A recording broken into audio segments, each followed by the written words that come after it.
าแทรกในเรื่องของพระอุบาลีวันนี้ก็จะมีมาเพิ่มเติมเพื่อท่านทั้งหลายได้รับฟังกันก่อนที่จะเข้าสู่ในเรื่องของเนื้อหาสาระนั้นวันนี้เป็นวันสำคัญแห่งวันหนึ่งที่หมู่เฮาท่านทั้งหลายที่มีความเคารพนับถือในตัวของท่านครูบาเจ้าอภิชัยขาวปีก็ได้น้อมระลึกถึงพระคุณอันยิ่งใหญ่ถึงแม้ว่าท่านครูบาจะมรณภาพไปแล้ว42ปีความเคารพนับถือที่มีตัวครูบาถึงในตอนท่านที่ยังมีชีวิตอยู่นั้นก็ถือว่าท่านเป็นพระที่ยึดมั่นในศีลาจารวัตรและทำงานเพื่อพระพุทธศาสนาเป็นลูกศิษย์ของครูบาเจ้าศรีวิชัยอันนี้ท่านทั้งหลายทราบกันดีตอนวันนี้ท่านเมื่อตะวาและวันนี้แล้วก็อาจจะเป็นวันพรุ่งนี้งานมีอยู่3วันถ้าได้ทราบจากข้อมูลข่าวสารทาง Facebook ก็ดีที่รายงานภาพแล้วก็มีคลิปที่ออกมาให้เราทั้งหลายได้ติดตามถึงแม้เราจะไม่ได้ไปร่วมงานปรากฏว่ามีคนไปร่วมงานกันนักทีเดียวนะครับก็ถึงแม้ว่าอากาศจะร้อนก็หันความมุ่งมั่นที่เราท่านทั้งหลายเนี่ยได้มีความเคารพนับถือตัวครูบาเจ้าศรีวิชัยในช่วงที่อาตมายังเป็นละอ่อนยังบ่ได้บวชเป็นสามเณรก็จำความได้ว่าในหันครูบาเจ้าศรีวิชัยในอำเภอลีนี้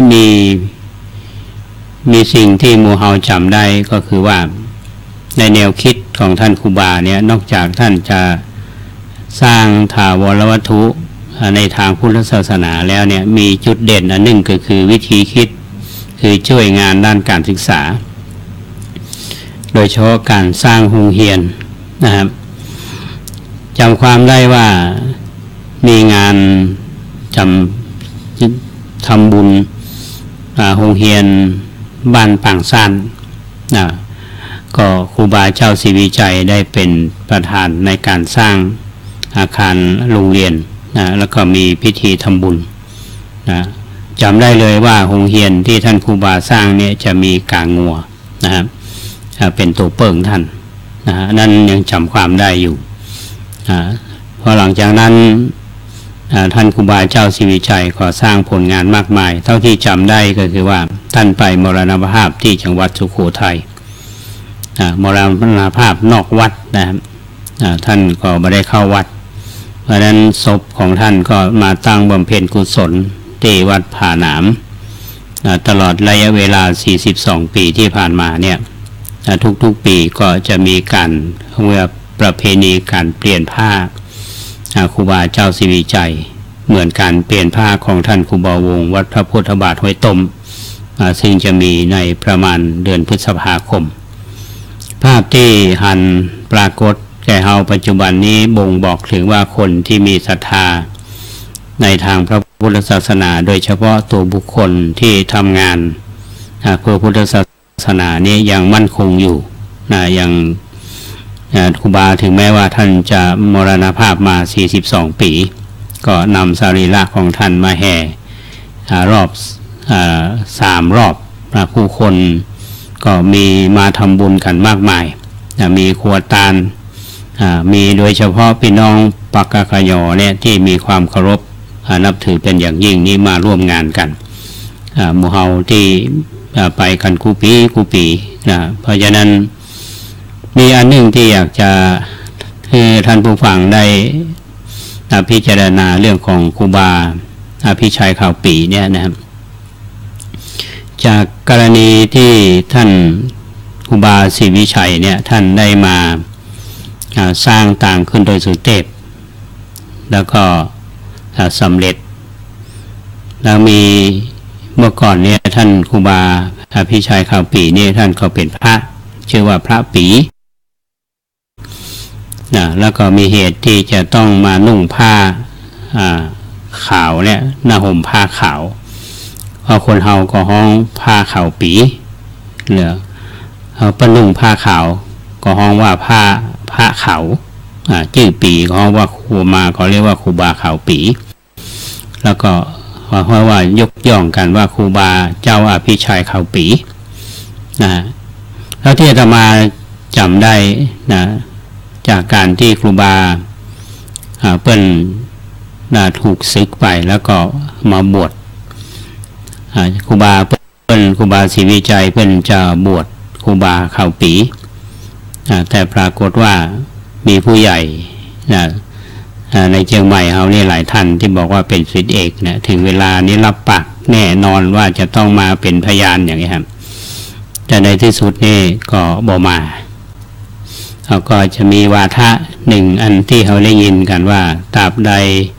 ถ้าน้ำปิงบาไหลย้อนมาเชียงใหม่เนี่ยเจ้าครูบาเจ้าศรีวิชัยจะมาย้อนมาเชียงใหม่จะบอกปิกมาเชียงใหม่เป็นวาทะที่เขาจำได้นะครับมีนักประวัติศาสตร์หลายๆท่านนี่ก็บอกว่าวาทะตัวนี้ก็เนื่องมาจากที่ว่าอาจจะครูบาอาจจะบ่พอใจนะคือความเข้าใจของเขาว่าแบบนั้นนะฮะว่าถ้ามาเป็นพยานในการที่จะเอาครูบาขาวปีมาบวชนะก็เลยเหตุนี้ครูบาขาวปีเพิ่นก็ปฏิญาณตนนุ่งผ้าขาวมาตลอดในชีวิตของท่านอันนี้เป็นเครื่องยืนยันว่า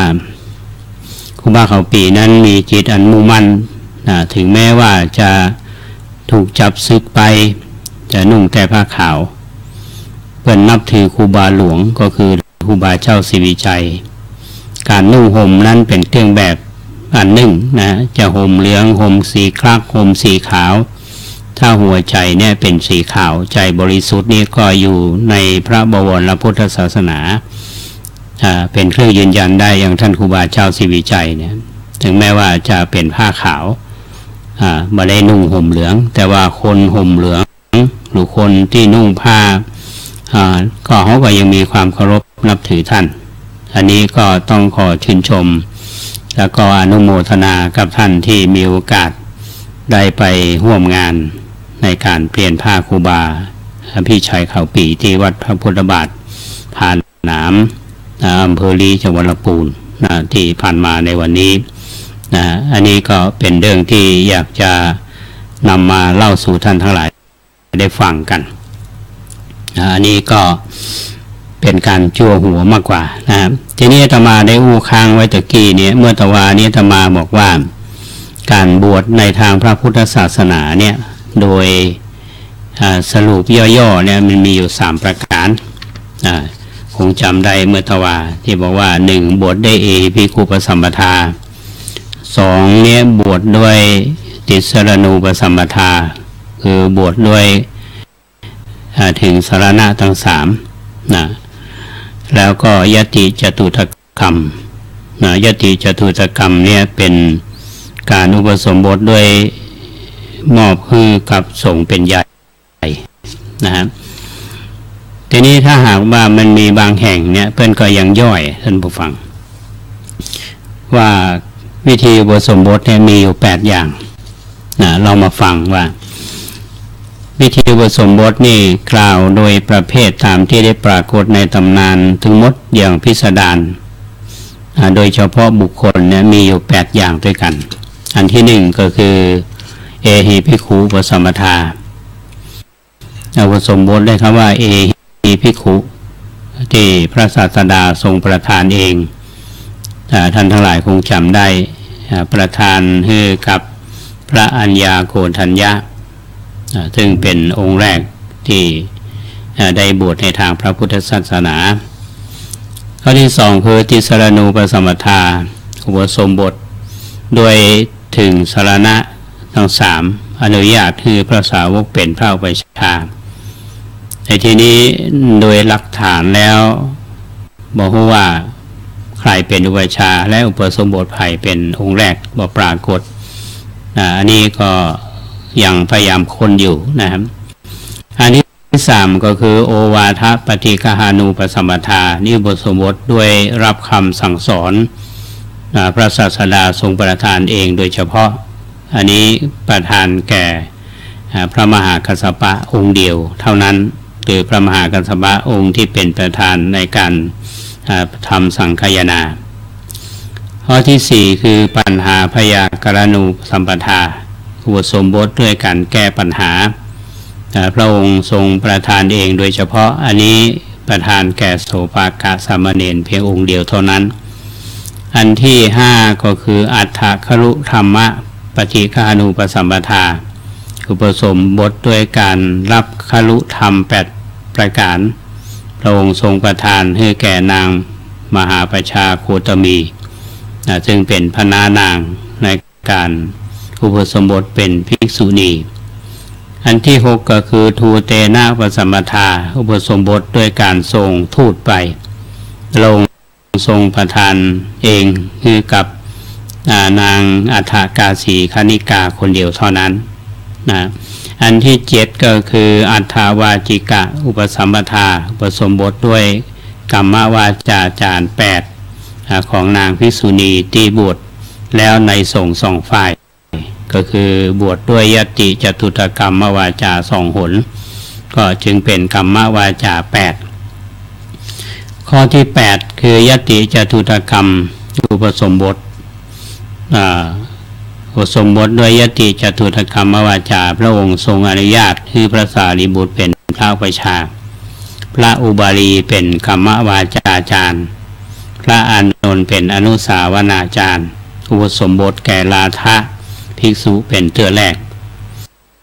ผู้บวชด้วยกรรมวาจามียติเป็นที่4นะเรียกว่าอุปสมบทด้วยยติจตุตกรรมวาจานี้ถ้าเราจะดูโดยรวมแล้วนะท่านผู้ฟังว่ามีอยู่3อย่างก็คือเอหิภิกขุปสัมปทา1ติสรณูปสัมปทา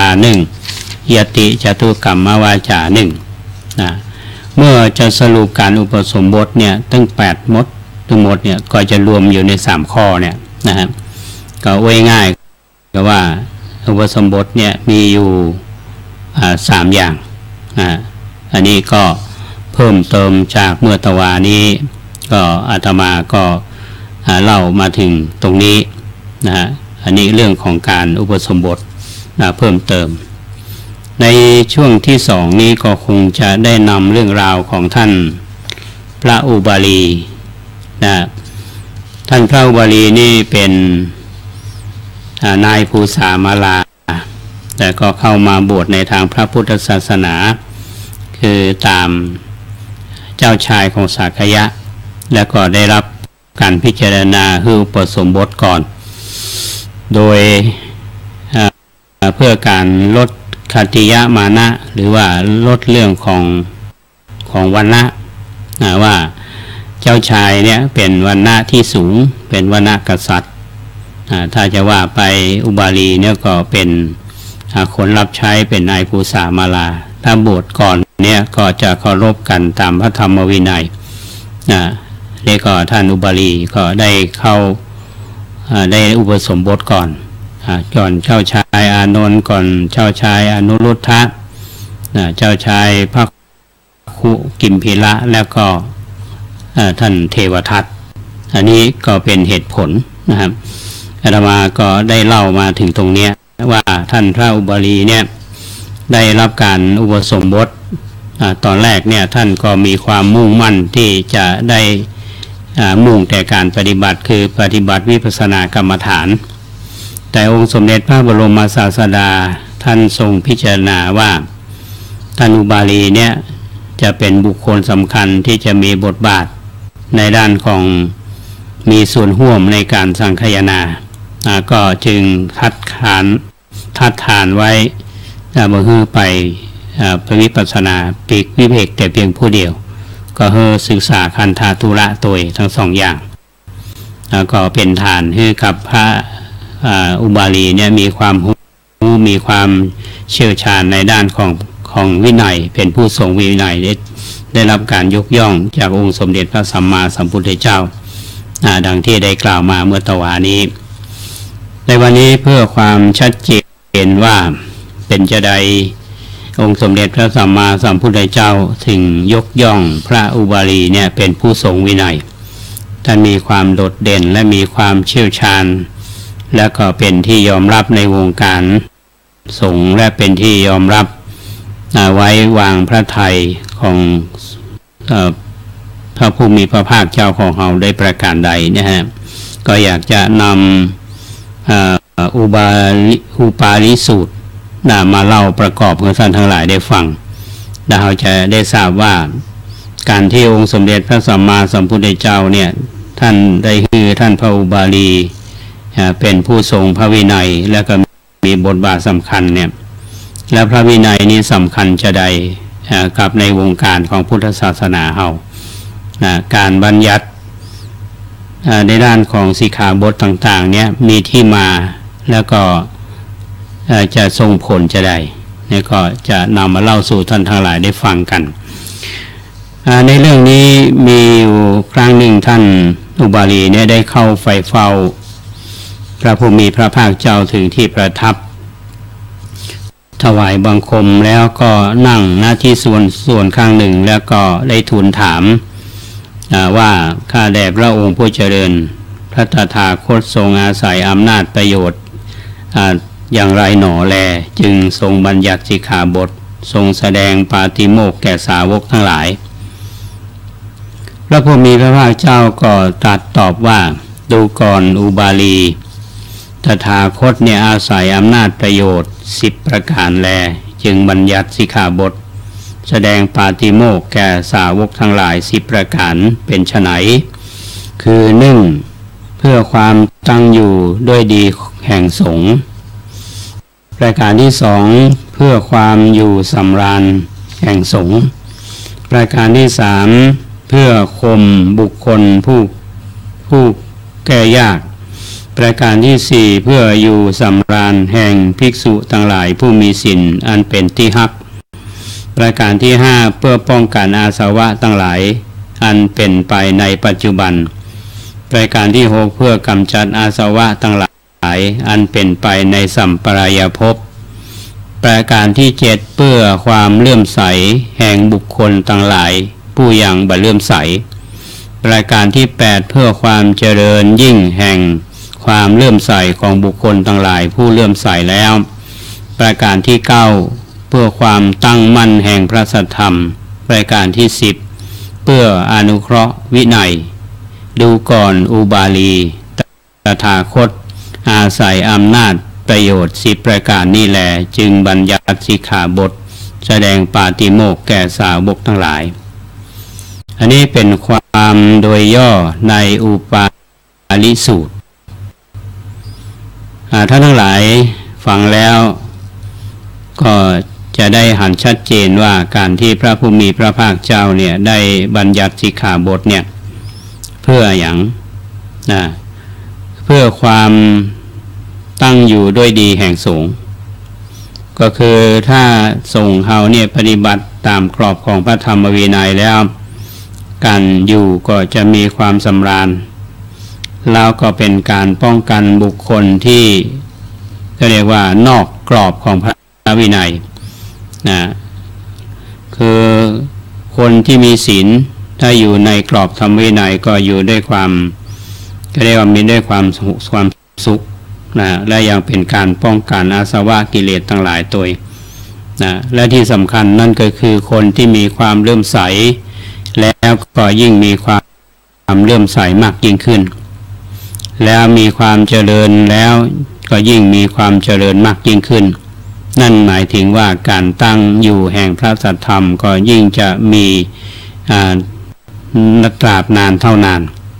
และเป็นการอนุเคราะห์วินัยตัวนี่ด้วยเหตุเนี้ยพระตถาคตก็ได้คำนึงถึงอำนาจประโยชน์10ประการเนี้ยจึงได้บัญญัติสิกขาบท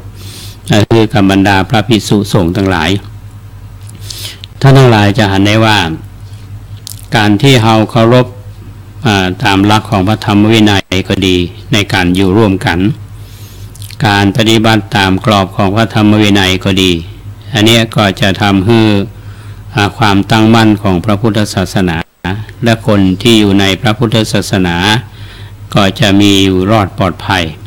อันนี้ก็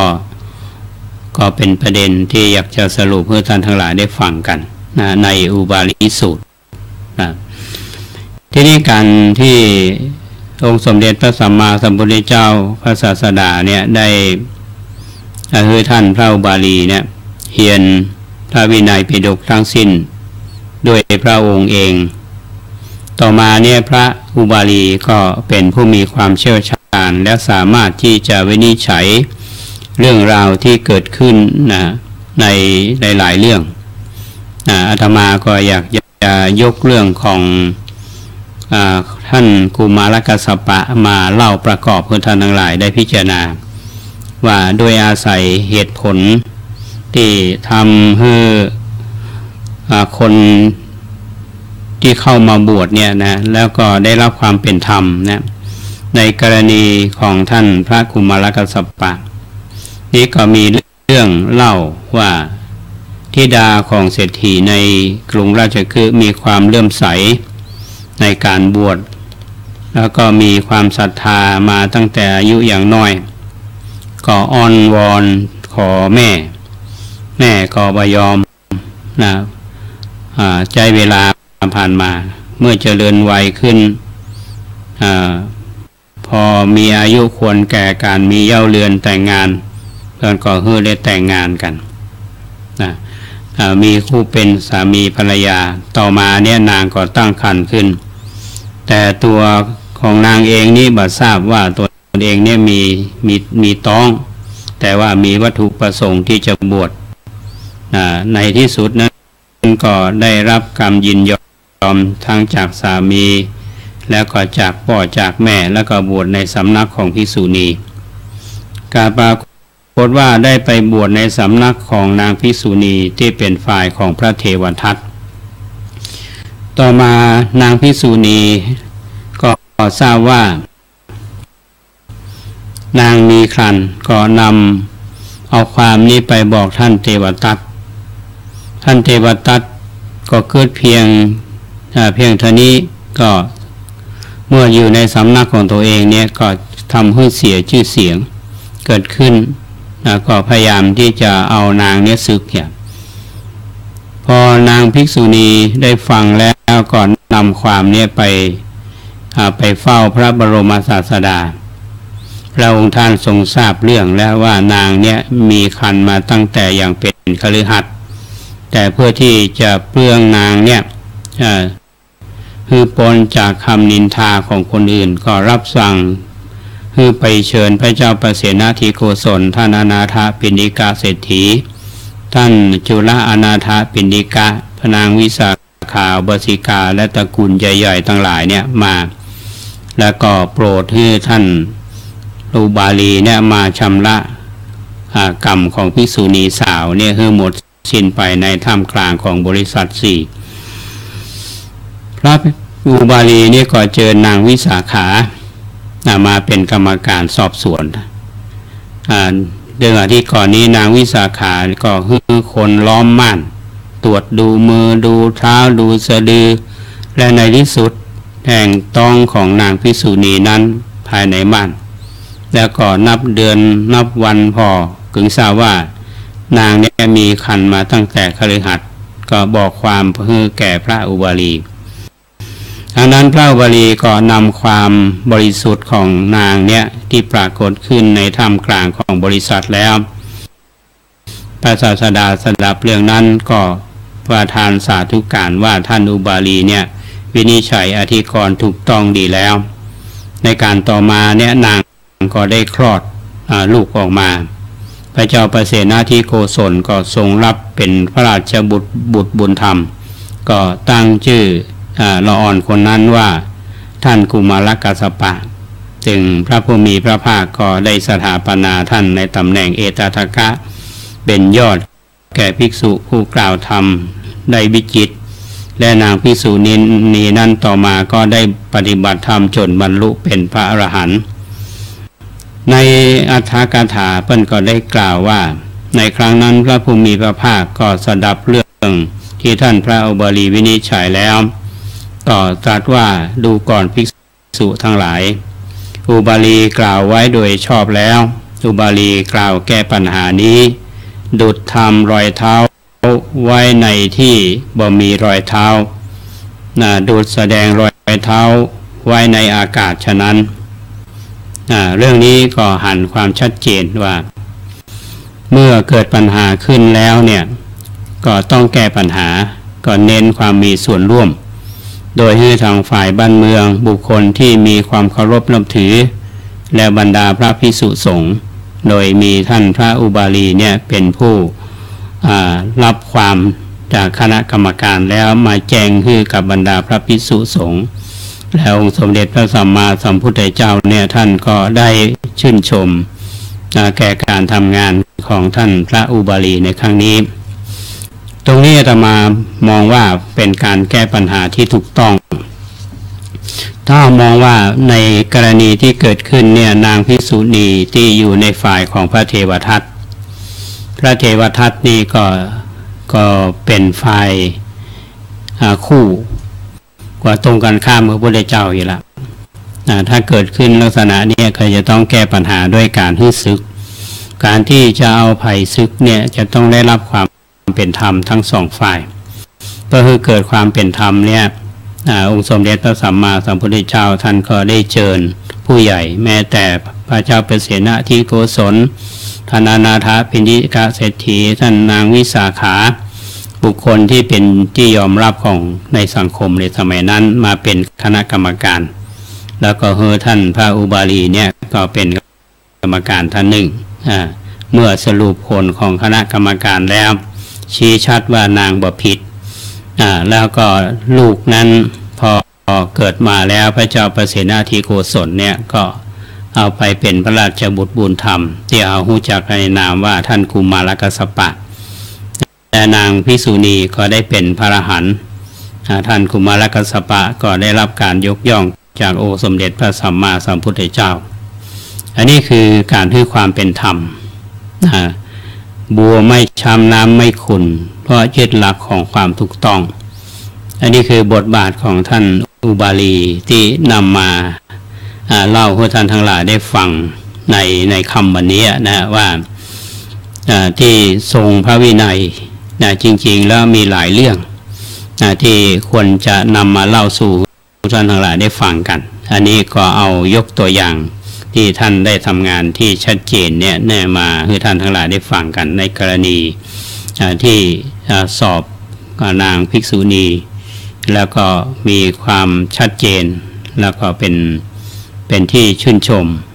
ในวงการของคณะสงฆ์เป็นที่ยอมรับของฝ่ายบ้านเมืองฝ่ายฆราวาสญาติโยมเฮาอันนี้ก็เป็นเรื่องที่นำมาฝากของท่านทั้งหลายในท้ายรายการในวันนี้นะวันที่5 มีนาคมที่จะถึงนี้ที่วัดพระสิงห์วรมหาวิหารพระเดชพระคุณท่านเจ้าคุณพระเทพสิงหาวราจารย์รองเจ้าคณะจังหวัดเชียงใหม่เจ้าวาดวัดพระสิงห์พร้อมด้วยคณะสงฆ์และคณะศรัทธาก็จัดงานวันกตัญญูบูรพาจารย์เพื่อระลึกถึงผู้ที่ก่อตั้งวัดพระสิงห์แล้วบูรพาจารย์ตลอดจนถึงอดีตเจ้าวาดจริงๆแล้ววันที่5 มีนาคมนี้แต่ก่อนนี้เพิ่นเรียกว่าวันอุบาลีลำลึกอุบาลีลำลึกนี่คือเป็นชื่อของท่านพระอุบาลีคุณูปมาจารย์อดีตเจ้าวาดท่านเป็นผู้ก่อตั้งโรงเรียนธรรมราชศึกษาในสมัยท่านที่เป็นพระธรรมราชานุวัตรก็ถือว่าเป็นพระที่มีวิสัยทัศน์ไกลและก็มุ่งมั่นที่การศึกษาแก่เยาวชนและพระภิกษุสามเณรตั้งโรงเรียนขึ้นมาโรงเรียนธรรมราชศึกษาปัจจุบันนี้แหละต่อมาทางวัดก็หันว่าควรจะรวมกันเรียกว่าเป็นวันกตัญญูบูรพาจารย์และยังก็เชิญชวนญาติโยมท่านสาธุชนทุกท่านไปร่วมบุญกันที่วัดพระสิงห์วรมหาวิหารในวันที่5 มีนาคมที่จะถึงนี้งานก็คงจะเริ่มประมาณ 9 โมงปลายเป็นต้นไปนะครับแล้ววันที่7 มีนาคม 2562 เวลา 9 โมงครึ่งที่วัดตาสะตอยตำบลวัดเกตอำเภอเมืองจังหวัดเชียงใหม่ท่านอาจารย์พระมหาเกษมเคมาพินันโทเจ้าวาดวัดตาสะตอยพร้อมด้วยคณะศรัทธาบรรดาศิษยานุศิษย์ได้ร่วมกันจัดงานเพื่อระลึกนึกถึงคุณูปการของอดีตเจ้าวาดมีท่านครูบาพิมพิสารมีท่านครูบาสิทธิมีหลวงพ่อบุญมีชยวุฒโธหรือว่าครูบาบุญมีท่านได้ถึงแก่มรณภาพไปครบ26 ปีเนาะ26 ปีละถ้าท่านมีอายุอยู่ก็คงอายุ113 ปีก็ได้จัดกิจกรรมมีการทำบุญสวดพุทธมนต์นิมนต์ทุเจ้าสาว9 รูปมาบำเพ็ญกุศลมอบทุนการศึกษาให้กับมหาวิทยาลัยมหาจุฬาลงกรณราชวิทยาลัยวิทยาเขตเชียงใหม่มหาวิทยาลัยมหามกุฏราชวิทยาลัยวิทยาเขตล้านนาและมอบทุนการศึกษาแก่พระภิกษุสามเณรที่สอบนักธรรมและบาลีได้และมอบทุนการศึกษาให้กับโรงเรียน11 โรงของเทศบาลแล้วก็มอบทุนให้กับมูลนิธิองค์กรการกุศลต่างๆก็เจริญรอยตามที่งานของท่านครูบาบุญมีหรือพระครูวิมลเวทได้ทำตอนท่านที่ยังมีชีวิตอยู่นะครับอันนี้ก็ขอเชิญชวนศรัทธาญาติโยมท่านสาธุชนทุกท่านที่มีความเคารพนับถือในตัวของครูบาบุญมีหรือหลวงพ่อพระครูวิมลวรเวทและในตัวของท่านอาจารย์พระมหาเกษมเคมาพินันโทเหล่าศิษยานุศิษย์ของวัดตาสะตอยเฮาจะเป็นศิษย์เก่าศิษย์ใหม่เอาก็ปะกันเนาะในวันที่7 มีนาคม 2562ที่จะถึงนี้ไทยจะเป็นเจ้าภาพโรงทานขอติดต่อได้ที่วัดตาสะตอยเช่นเดียวกันอันนี้ก็ต้องกล่าวเชิญชวนกันพร้อมกันนั้นทางสถานีของเราก็มีสปอร์ตออกตลอดเวลาเพื่อน้อมบูชาคุณของท่านครูบาบุญมีชยวุฒโธหรือพระครูวิมลวรเวทสิ่งที่ท่านทำมาตอนที่ยังมีชีวิตอยู่ที่เราท่านทั้งหลายอาศัยใบบุญของท่านมาตลอดทั้งที่อยู่ในร่มเงาของพระพุทธศาสนาหลายท่านก็ได้ศึกษาลาเพศไปไม่มีครอบครัวได้ทำการทำงานรับราชการบางท่านก็เกษียณอายุเลยละบางท่านก็ทำงานราชการอันนี้เราก็ไปน้อมระลึกถึงบุญคุณของบุรพาจารย์ที่มีต่อหมู่เฮาท่านทั้งหลายได้พร้อมเพรียงกันในส่วนของวัดป่าแดงที่อาตมาได้เชิญชวนบรรดาพี่น้องท่านสาธุชนว่าเราจะมีการบูรณะบันไดนาคซึ่งก็ได้สร้างมา150 กว่าปีแล้วก็ชำรุดทรุดโทรมก็มีการท่านที่ได้ทำบุญมาก็หลายท่านก็ต้องขออนุโมทนาขอบคุณถ้าท่านใดจะร่วมบุญกันก็สามารถที่จะติดต่อที่สมาภาพได้พระครูโคสิทธิ์ปริยัตยาภรณ์วัดป่าแดงมหาวิหารโดยใช้หมายเลข081881569008181560ได้ทุกวันสำหรับท่านที่ได้รับชมและรับฟังรายการของทางสถานีวิทยุสาธารณะจังหวัดเชียงใหม่ FM 92.25 เมกะเฮิรตซ์ทุกท่านท่านสามารถที่จะแจ้งผลการรับฟังมาได้ที่หมายเลขของอาตมา 0818815690 ก็ต้องขอบพระคุณท่านที่ได้เข้ามาชมและก็ฟังรายการนี้มีท่านพระครูพิสารธรรมวงศ์และคุณ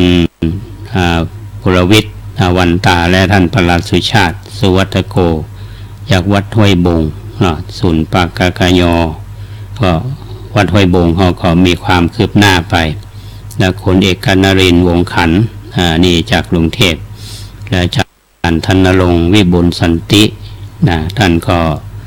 ติดตามรับฟังรายการนี้ ก็ต้องขออนุโมทนาและท่านอื่นๆตัววันนี้พอสมควรแก่เวลาละก็คงได้นำรายการนี้จากพี่น้องท่านผู้ฟังไปก่อนเอาไว้ปะกันใหม่ในรายการล่มโพของเราทุกวันเสาร์และวันอาทิตย์เวลาหลังรายการเดินหน้าประเทศไทยก็จนถึงเวลาประมาณ1 ทุ่มนอกนั้นในเวลาปกติหรือเวลาพิเศษเนี่ยถ้ามามีเวลาก็จะได้มาอู้เอ่ยกับท่านทั้งหลายในรายการที่ในรายการของสถานีวิทยุ FM 92.25 เมกะเฮิรตซ์ในเวลาที่เหมาะสมเพื่อบอกข่าวถึงข่าวสารอย่างต่างๆนะขอบคุณท่านพระครูสมุวิศวัตรวรกิจโจท่านผู้อำนวยการสถานีวิทยุ 104.5 เมกะเฮิรตซ์วัดฝ่ายหินที่แบ่งปันมีน้ำใจและก็ดูแลด้านเทคนิคมาตลอดอนุโมทนาท่านบก.ก้าวหน้านิวคุณเกษตรเพชรสำลิดที่ทำรายการข่าว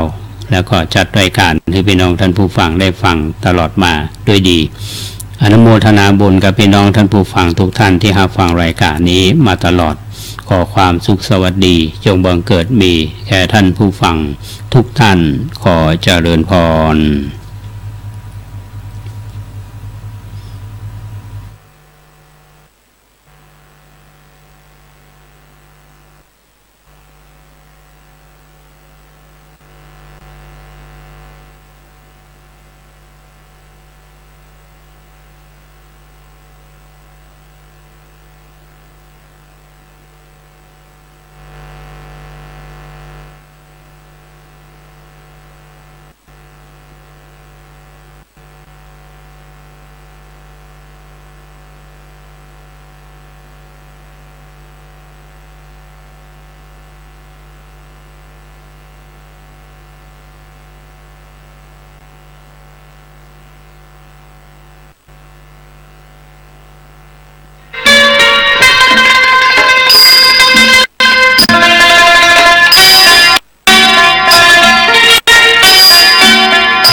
ฟัง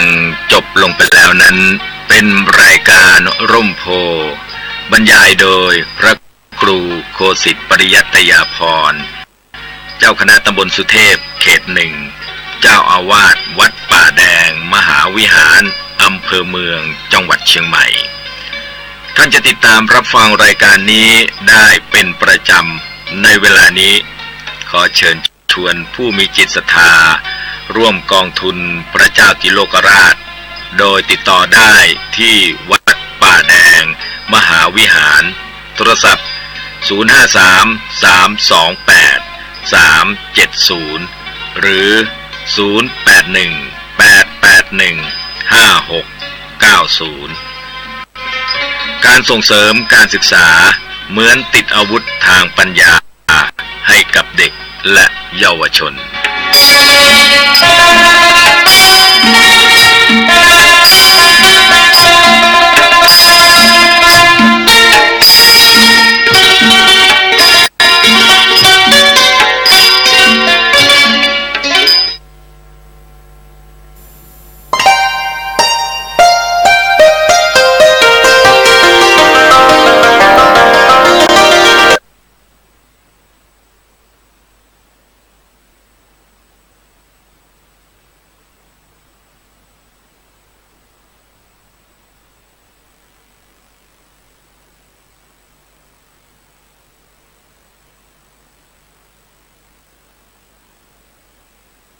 เก็บน้ำทับเสลาด้านพื้นที่ภาคเหนือศูนย์ปฏิบัติการฝนหลวงภาคเหนือได้ตั้งหน่วยปฏิบัติการที่จังหวัดเชียงใหม่และพิษณุโลกวางแผนขึ้นบินปฏิบัติการช่วยเหลือพื้นที่ที่ประสบปัญหาฝุ่นละอองตลอดจนช่วยเหลือพื้นที่การเกษตรบางส่วนของจังหวัดกำแพงเพชรที่ได้รับการร้องขอฝนเข้ามาสำหรับพื้นที่ภาคตะวันออกเฉียงเหนือหน่วยปฏิบัติการที่จังหวัดขอนแก่นและจังหวัดอุดรธานีจะวางแผนขึ้นบินปฏิบัติการสลายฝุ่นละอองในพื้นที่อำเภอเมืองขอนแก่นและช่วยเหลือพื้นที่การเกษตรบางส่วนของจังหวัดบุรีรัมย์และหน่วยปฏิบัติการฝนหลวงจังหวัดอุดรธานีจะขึ้นบินเพื่อเพิ่มปริมาณน้ำในเขื่อนอุบลรัฐรวมถึงช่วยเหลือพื้นที่การเกษตรบางส่วนของจังหวัดสกลนครทันที ขณะเดียวกันในพื้นที่ภาคใต้หน่วยปฏิบัติการที่อำเภอหัวหินจังหวัดประจวบคีรีขันธ์และอำเภอหาดใหญ่จังหวัดสงขลายังคงติดตามสภาพอากาศระหว่างวันหากมีความเหมาะสมจะวางแผนขึ้นปฏิบัติการช่วยเหลือพื้นที่ที่ประสบปัญหาภัยแล้งบางส่วนของจังหวัดประจวบคีรีขันธ์เพชรบุรีราชบุรีตลอดจนพื้นที่การเกษตรบริเวณภาคใต้ตอนล่างบางส่วนของจังหวัดตรังกระบี่และสุราษฎร์ธานีนาฤนาถแข็งขันรายงานขณะที่กรมชลประทานขอความร่วมมือทุกภาคส่วนใช้น้ำอย่างประหยัดเพื่อให้เป็นไปตามแผนการจัดสรรน้ำช่วงหน้าแล้งนี้นายทวีศักดิ์ธนเดโชพลรองอธิบดีกรมชลประทานเปิดเผยว่าสำหรับแผนการจัดสรรน้ำในช่วงหน้าแล้งปี 2561/2562 ปริมาณน้ำต้นทุนจากอ่างเก็บน้ำขนาดใหญ่และขนาดกลางทั้งประเทศมี 23,100 ล้านลูกบาศก์เมตรซึ่งเพียงพอที่จะสนับสนุนการใช้น้ำในเขตชลประทานทั่วประเทศอย่างไรก็ตามทุกภาคส่วนยังต้องใช้น้ำอย่างประหยัดให้เป็นไปตามแผนที่วางไว้รวมทั้งขอความร่วมมือจากเกษตรกรให้งดทำนาต่อเนื่องหรือนารอบที่ 3เพื่อให้มีปริมาณน้ำสำรองไว้ใช้ในอนาคตและสร้างความมั่นคงด้านน้ำอย่างยั่งยืนสำหรับการเตรียมพร้อมช่วยเหลือประชาชนหากเกิดปัญหาภัยแล้งขึ้นนั้นกรมชลประทานได้สั่งการให้ทุกโครงการชลประทานทั่วประเทศบูรณาการทำงานร่วมกับหน่วยงานที่เกี่ยวข้องเตรียมพร้อมเครื่องสูบน้ำเครื่องจักรเครื่องมือต่างๆไว้ประจำในพื้นที่โครงการชลประทานทั่วประเทศรวมกว่า 4,850 หน่วยและพร้อมจะเข้าไปช่วยเหลือประชาชนได้ตลอดเวลากรมควบคุมมลพิษและผู้ว่าราชการจังหวัด9จังหวัดภาคเหนือคุมเข้มมาตรการควบคุมไฟป่าหมอกควันโดยสาเหตุหลักยังคงเกิดจากการเผาป่าเพื่อหาของป่านายประลองดำรงไทยอธิบดีกรมควบคุมมลพิษกล่าวถึงสถานการณ์หมอกควันภาคเหนือวันนี้ว่าพบค่าฝุ่นละอองมีแนวโน้มเพิ่มขึ้นเล็กน้อยเมื่อเปรียบเทียบกับช่วงเวลาเดียวกันของเมื่อวานนี้โดยคุณภาพอากาศมีค่าอยู่ในเกณฑ์ดีถึงมีผลกระทบต่อสุขภาพโดยเฉพาะบริเวณตำบลทองคำอำเภอเมืองจังหวัดแม่ฮ่องสอนเกินค่ามาตรฐานในระดับมีผลกระทบต่อสุขภาพหรือสีแดงอยู่ที่91ไมโครกรัมต่อลูกบาศก์เมตรทั้งนี้จังหวัดลำพูนมีไฟไหม้หญ้าแห้งกลางทุ่งนาที่รกร้างในพื้นที่หมู่2ตำบลเวียงยองลุกลามไปยังพื้นที่หมู่4ตำบลบ้านกลางอำเภอเมืองจังหวัดลำพูนมีพื้นที่เสียหายประมาณ200ไร่สามารถควบคุมเพลิงไว้ได้จังหวัดเชียงรายเกิดจุดความร้อนในพื้นที่บ้านสันติคีรีหมู่1ตำบลแม่สลองนอกอำเภอแม่ฟ้าหลวงได้ระดมอาสาสมัครเข้าร่วมกันดับไฟแต่เนื่องจากอยู่ในป่ามีวัชพืชขึ้นรกรถบรรทุกน้ำไม่สามารถเข้าถึงจึงต้องใช้ถังสะพายหลังเข้าไปดับไฟมีพื้นที่ป่าเสียหายประมาณ23ไร่โดยหัวหน้าสถานีควบคุมไฟป่าภูชีฟ้า